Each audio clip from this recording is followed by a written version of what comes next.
Gatuzi wakakubaliana kweli ya kwamba wanakwenda kusubmit ama kupeana cabinet memo ili pesa ambayo ilikuwa bilioni 2,600,816 iweze kuwekwa katika bajeti ya mwaka wa 2023 na 24 ili iweze kuwalipa councillors wa zamani ambayo walikuwa 11,909 na pia milioni 218 iweze kulipa councillors ambayo walifanya kazi zaidi ya term 3.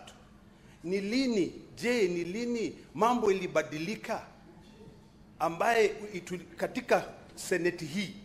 Mheshimiwa, najaribu kuongea Kiswahili kabisa ndio councillors waweze kuelewa. Ni lini hiyo ilibadilika ambaye senate hii inaweza pronounce itself, sijui inaitwaje kwa Kiswahili, kujieleza kupitia namna mbili. Ya kwanza ni wakuwa na ile mkataba motion, ya pili ni wakipitisha sheria. Seneti hii ilipitisha mkataba ikasema ya kwamba hawa former councillors ambayo walikuwa ni 11,400 waweze kulipo pesa. Tukazungumza, tukapiga mikutano hapa.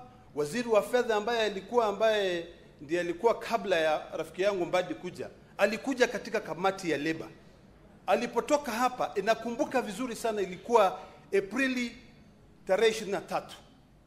Tarehe 23 akatueleza ya kwamba hao wenyewe wamekubaliana wanakwenda kusubmit cabinet memo ili hii pesa iwekwe kwenye bajeti. Je, ningependa kujua hii pesa iliwekwa kwa bajeti alafu ikarudi kaondolewa kwa sababu hawa ni watu ambao wamezeeka, hawana faida.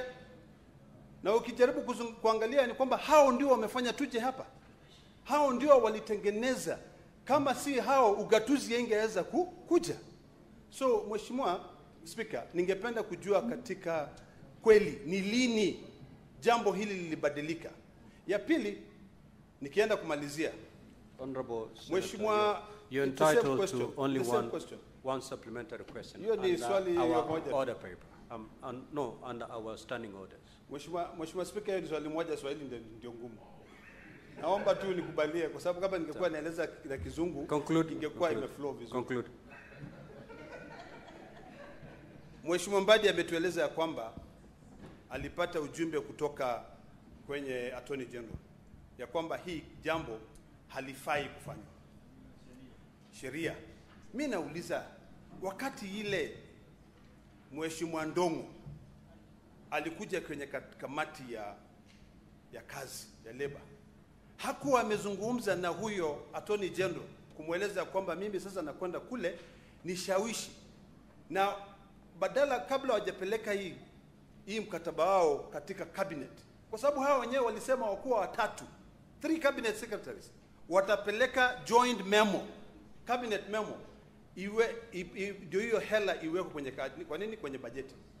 Ni lini hii ilibadilika? Ama ni ile mchezo ya paka na panya ambaye inakimbia hivi, leo tunasema tunapatia hawa, lakini kwa sababu hawana ile siasa, political clout, wanatupwa nje. Mheshimiwa Speaker, ningependa kujua kwa sababu maisha ya hawa former councillors ni maisha ambaye lazima tuwapiganie, kwa sababu leo hii Mheshimiwa Mbadi akisema ati tunabadilisha tuweke kama Inua Jamii, hiyo itakuwa ni discrimination.